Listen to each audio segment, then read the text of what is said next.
How had it happened that when choosing the men and women who were to be torn from this subjugated plain, the hand of destiny had strayed so far inland, away from the busy coastlines, to alight on the people who were, of all, the most stubbornly rooted in the silt of the Ganga, in a soil that had to be sown with suffering to yield its crop of story and song? It was as if fate had thrust its fist through the living flesh of the land in order to tear away a piece of its stricken heart. Over 200 years ago, the first migrants from India set foot in Singapore, and they came from the region now known as Uttar Pradesh. The UP community has a fascinating history. They are here from day one of the founding, the British founding of Singapore, the British establishment of an outpost here. When Raffles arrived, the troops he brought with him were from this region. Along with these sepoys came what was known as the Bazaar contingent, which comprised men from the UP region serving as dhobis or chai walas, etc.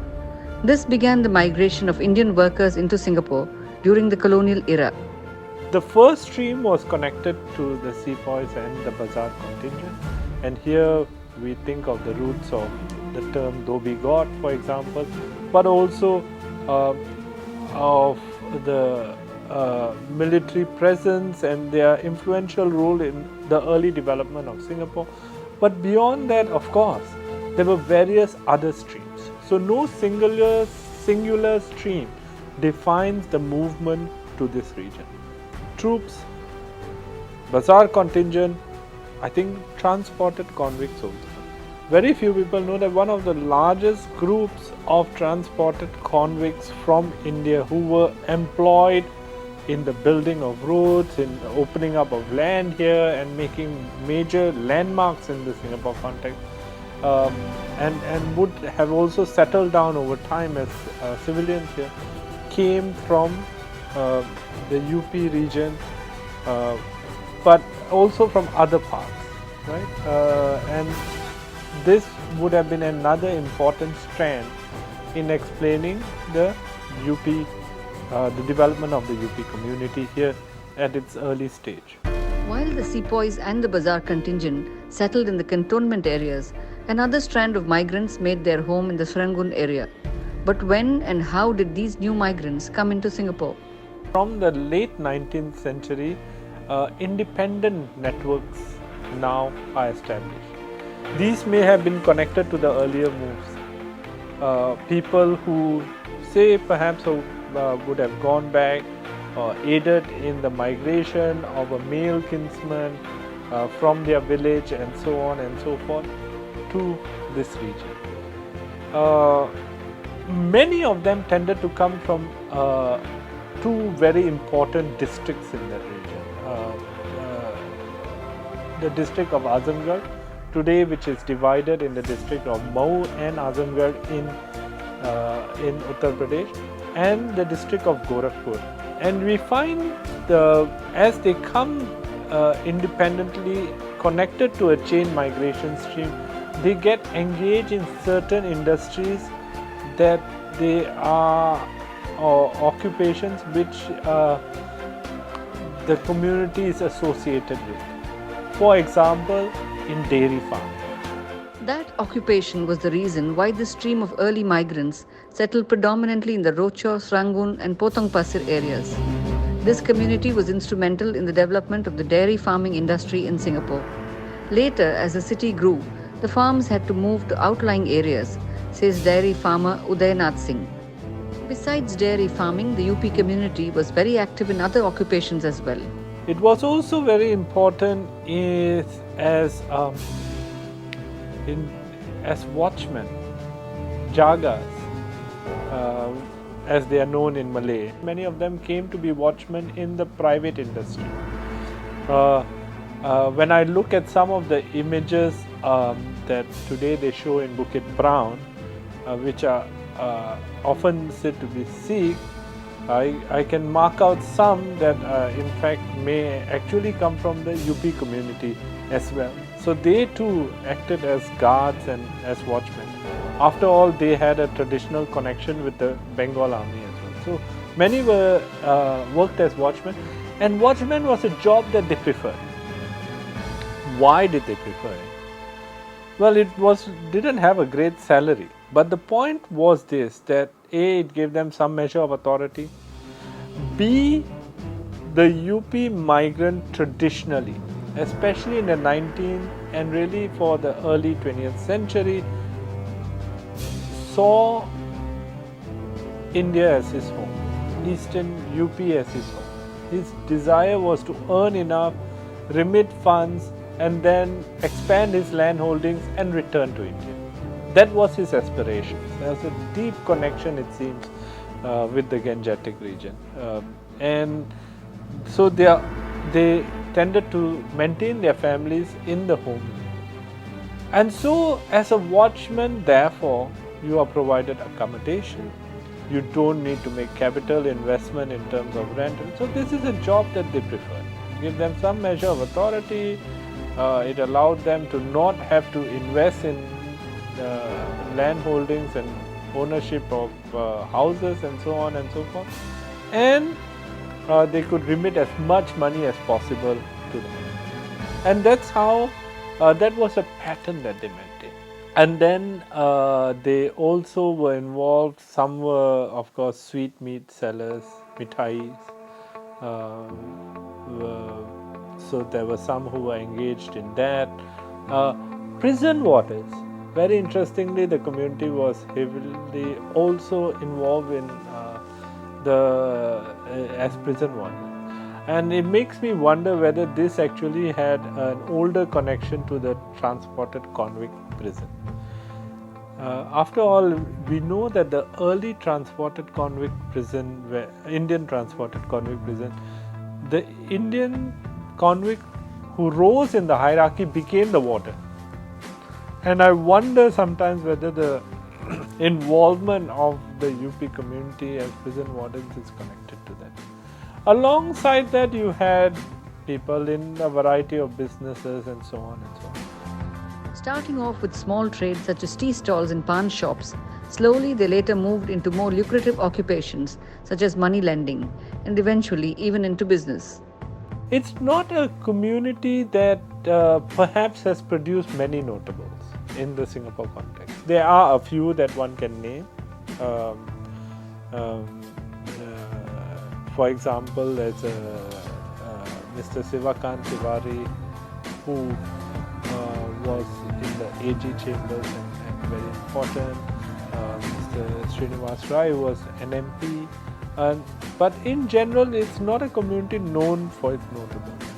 What this community, though, has done in this long period in Singapore, it's really created many institutions that are well established and very central in sustaining aspects of their own culture, but also wider Indian, or one can say North Indian culture in the Singapore context. Number of institutions that they actively run. One is the only officially registered North Indian Hindu temple, which is the Sri Lakshmi Narayan temple. This is run by the UP community, the people of the UP community. You have the Arya Samaj, which is also a religious organization, also run overwhelmingly by the UP community, although in its original construction brought together many other North Indian groups. You find that the DAV Hindi School and Hindi Society, effectively the bastions of Hindi education in language education in Singapore, are really run by these groups themselves. You have, of course, the oldest official institution linked to this community, which is the Singapore North Indian Hindu Association, which is sometimes known as the Bharti Bhavan, also established by this group in 1920. So we find an array of institutions established by this community, very important in the sustenance of their cultural forms. While the temples form the fulcrum around which the socio-cultural life of the community revolves, a pioneering role in the field of Hindi language education for the North Indian community was played by the Arya Samaj, a branch of which was set up by a group of young men in Singapore. The Arya Samaj movement actually started in 1913 by some youngsters under the guidance and patronage of Mr. Kantarai, at that time, young boy. And they started the movement called Young Men Arya Samaj. And they used to hold, just meetings and little bit of prayers and all that, because they only were free on Sundays. Other days they were working. So they used to go house to house. Some person will say, okay, come to my house today and let's do some prayers, and then pass it to the next. Sometimes they had nobody to invite, then they will go down to go-downs. Go down the go-downs and then they do the prayers there. And even if go-downs run out, then they will go under a shade of tree. And in the tree they will go in a group of them. And these youngsters, this is how they survived. Until in the 1930s, there was this Professor Dr. Singhal. He was a Vedic scholar who came down to Singapore. And then he met Mr. Kantara and his friends and said that, don't call yourself Young Men Arya Samaj, call it Arya Samaj Singapore. So from that onwards, they changed the name into Arya Samaj Singapore, and Arya Samaj Singapore was officially registered. Now what does the Arya Samaj do? There are a number of things they do. They like to have the community helping. For example, prayers are performed, death rites are performed, birthdays are performed, also marriages and functions are held here, and also they run the schools also. The Singapore Arya Samaj was also involved in education like the Arya Samaj institutions in India and around the world, and set up the DAV school.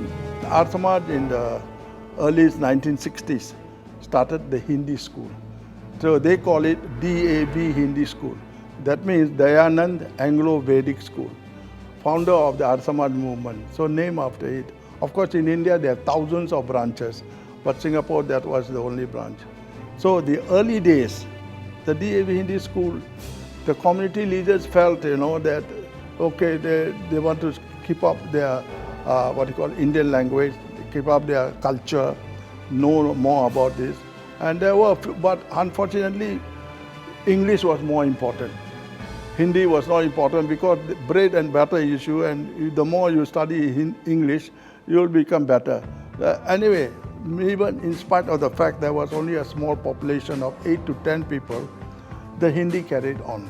The story of how Hindi language learning developed in Singapore has a quaint side note.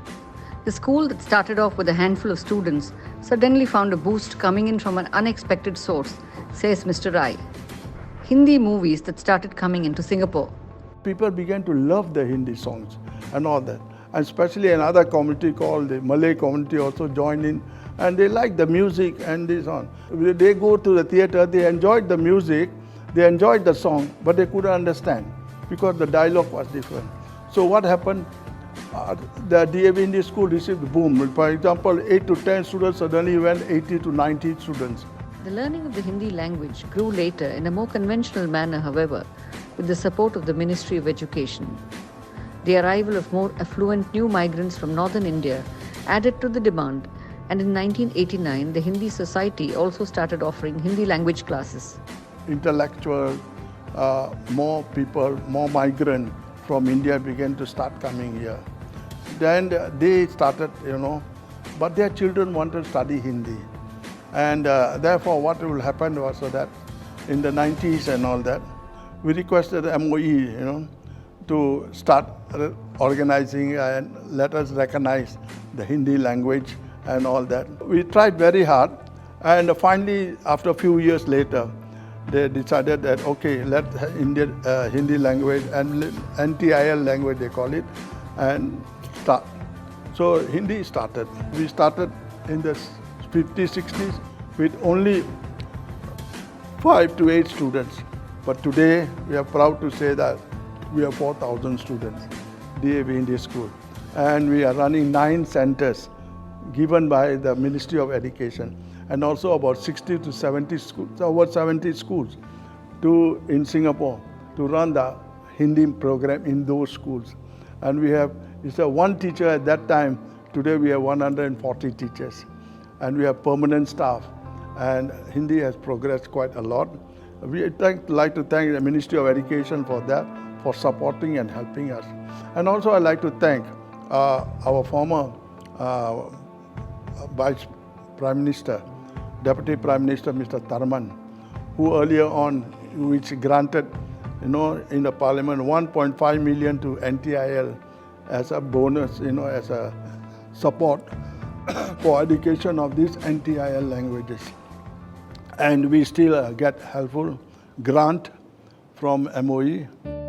Besides the Hindi language, another factor that has helped the community to foster a sense of identity has been the celebration of festivals, which facilitate the gathering of many members of the community, both young and old. People come, they at least if there is a crowd of 500 to 600 people, they come together, they know each other. Sometimes they meet the people of their own village, and there is a pleasure when you meet somebody next to your village, and you might not know, but somebody will introduce you, right? So that introduction, right, that introductory part is being introduced by these institutions. It is same thing like how people do the business networking. Call the 20 business people, ask for the tea and let them mingle. Same thing we do through these festivals, right? And when people come, one, they get their authentic food, right? Food is a part of it. Two, they get to listen to the melodious sound or the cultural programs which are done by the youngers, elders, everyone. Special efforts are also made so that the younger generation continues to be invested in their heritage. Younger generations are fully aware of their identity.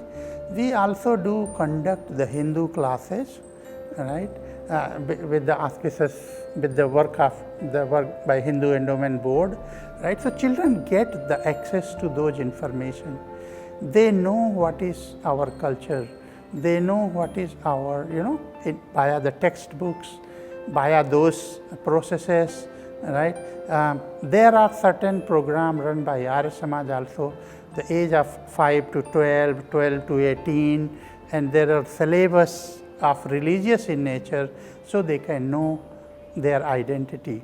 This has helped the community in its efforts to maintain its unique identity, even as its members have adapted themselves to the Singaporean ethos in terms of food, dressing, and even in their choice of life partners. Will this be enough, though, to hold the community together? Will this ensure that future generations of this community recognize the nuances of what makes them who they are and retain a sense of their individuality? Because it is that which will make the multi-layered fabric of Singapore even richer and more colorful.